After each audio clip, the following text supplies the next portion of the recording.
हाय नमस्कार सभी को। और आज टीनेजर्स को कैसे हैंडल करें की चौथी कड़ी में मैं उपस्थित हूँ आप सबके समक्ष। 3 कड़ियों में 3 भागों में मैंने चर्चा की कि बच्चों के साथ एज ए पेरेंट आपका व्यवहार कैसा होना चाहिए, एज ए टीचर्स कैसा व्यवहार होना चाहिए। और आज इसी कड़ी में मैं एक बहुत महत्वपूर्ण बातें आपको बताने जा रही हूँ। अब हमें बच्चों की एक्टिविटी पर ध्यान देनी है, बच्चों के व्यवहार पर ध्यान देना है।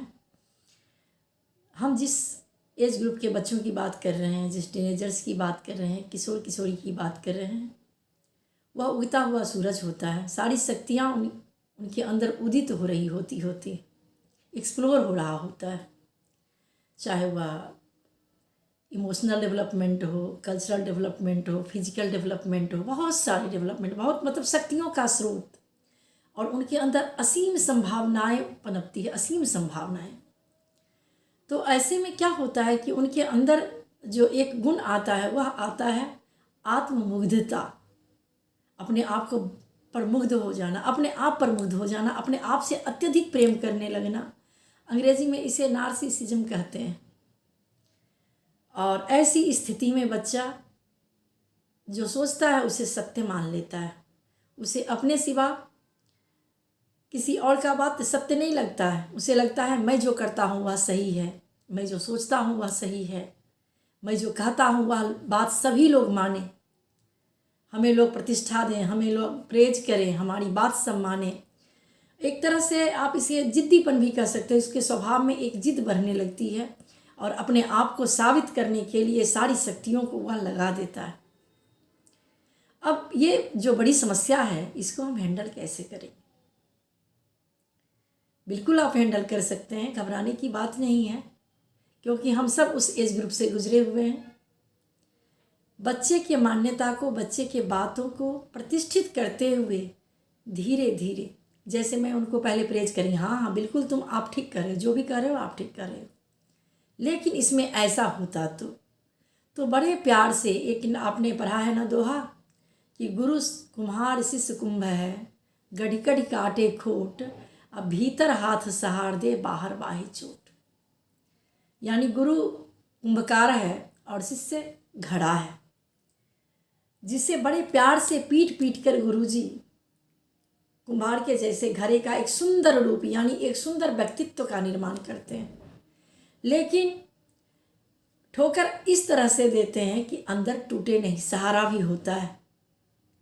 तो बिना बच्चे के स्वाभिमान को ठेस पहुंचाए हुए उसे उसके गलतियों से अवगत कराना, उसे उसके नादानियों को दिखलाना, एहसास कराना शनै शनै एक प्रयोग के रूप में आप शुरू कर सकते हैं। ये एक दिन में अचानक नहीं हो सकता है, चाहे वो टीचर्स हों, चाहे वो पेरेंट्स हों। बिल्कुल। तो पहले आप, मैंने बताया था पहले कड़ी में, भाग में, एपिसोड में जो कह लीजिए कि आप पहले उनके दिल तक पहुँची। और जब एक बार आप अपने बच्चों के दिल तक पहुँच जाते हैं तो फिर दिक्कतें नहीं आती है। कहते हैं ना, जनरेशन गैप होता है तो कुछ थोड़ा थोड़ा सबको बदलना होता है। तो उनको प्रेज करते हुए आपको उनके गलतियों का एहसास कराना बहुत ही ज़रूरी है, क्योंकि अगर यह गुण उनमें बढ़ता चला गया, आत्ममुग्धता, ये उनके लिए उनके जीवन में बहुत बड़ी समस्याएं भी लेके आएगा। फिर उसे अब गलत और सही का भी एहसास होना बंद हो जाएगा और जो सोचेगा वह सब सही है। तो यहाँ माता पिता की, शिक्षक का बहुत बड़ा दायित्व हो जाता है कि किस तरह से उनके व्यक्तित्व का ध्यान रखते हुए, उसके स्वाभिमान का ध्यान रखते हुए उसकी गलतियों का उसे एहसास करवाना। हाँ, आपसे ये गलती हो गई, हम अपने मन में ये भी हम भी किया करते थे, लेकिन हमारे जो परिवार वाले लोग थे, हमारे दादी थी, नानी थी, चाचा थे, चाची थे, हमको उन्होंने ये कहानियाँ सुनाई थी, ये कहानियाँ विथ रेफरेंस, आप विथ एग्जाम्पल आप अपने बच्चे को बता सकते हैं।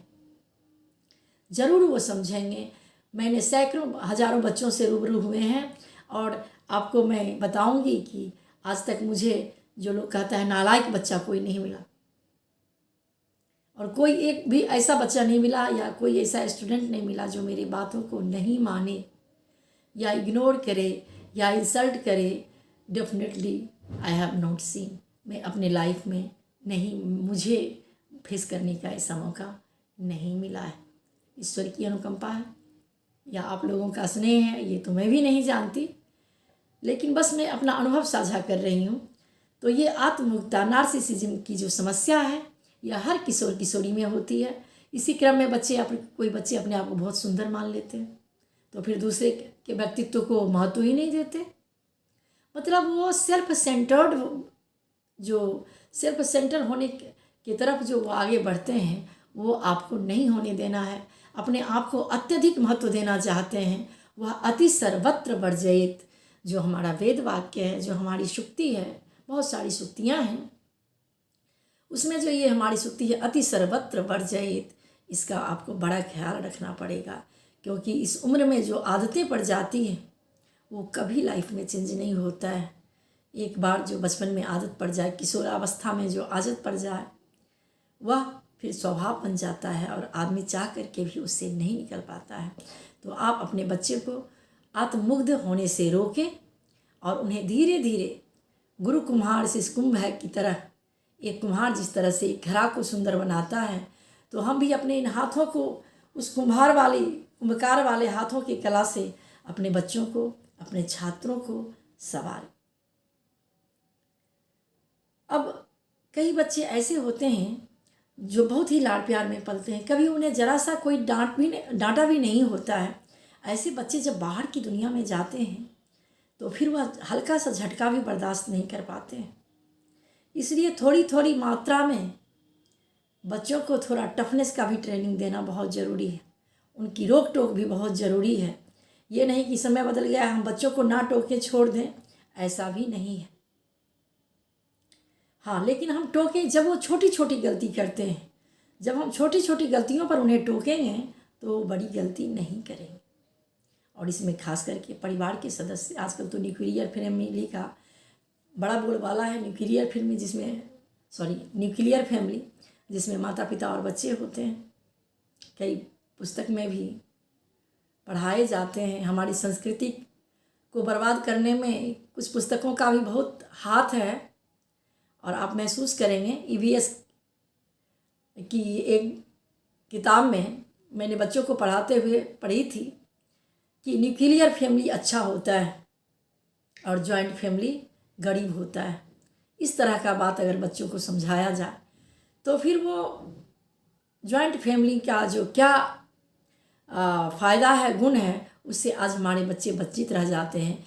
क्योंकि आज बच्चों के पास सिर्फ माता पिता ही उसे डांट सकें, फटकार सकें, अच्छे रास्ते पर चला सकें, सिर्फ इनका दायित्व हो जाता है। लेकिन जब हमारा संयुक्त परिवार होता था तो लोगों को पता भी नहीं चलता था कि बच्चे कैसे समझदार हो जाते थे, कैसे बड़े हो जाते थे।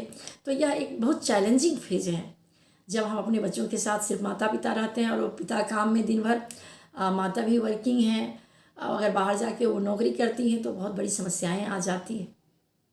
हमारे बच्चे जो हम लोगों ने जो बचपन में रामायण महाभारत की कहानियाँ पढ़ें, महाराज शिवाजी महाराज की कहानी पढ़े, राणा प्रताप की कहानियाँ पढ़ें, क्या हमारे बच्चे उसको जान पाते हैं?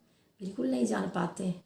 इस टीवी युग में वो डोरेमोन देखते हैं और भी इस तरह के कई सीरियल्स देखते हैं जहाँ वो क्या देखते हैं आप सबको पता है। तो जो वो देखते हैं वह धीरे धीरे उसके दिमाग पर हावी हो जा रहा है। तो किसी भी बात के लिए हम सिर्फ आज के जनरेशन को दोष ना दें, कहीं ना कहीं हमारा यह तेज़ी से बदलता हुआ परिवेश उसके लिए जिम्मेदार है।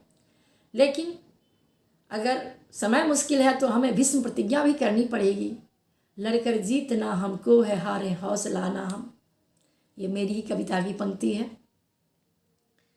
अगर संग्राम मुश्किल है तो मन को भीष्म करना है, चाहे वो माता पिता हों या शिक्षक हों या कोई भी समाज के ऐसे लोग हैं जो किशोर किशोरी से, जो हमारे देश के भविष्य हैं, जिनमें असीम संभावनाएं भरी हैं, असीम शक्तियां भरी हैं। देखिए ऐसे सितारे हमारे कहीं असमय टूट ना जाए, खो ना जाए, बर्बाद ना हो जाए, इसके लिए हम सभी को जागरूक बनना बहुत ही आवश्यक है। और फिर हम मिलते हैं एक महत्वपूर्ण बात के साथ, एक महत्वपूर्ण राह के साथ अगले भाग में। तब तक आप सबसे क्षमा चाहते हैं। नमस्कार, धन्यवाद।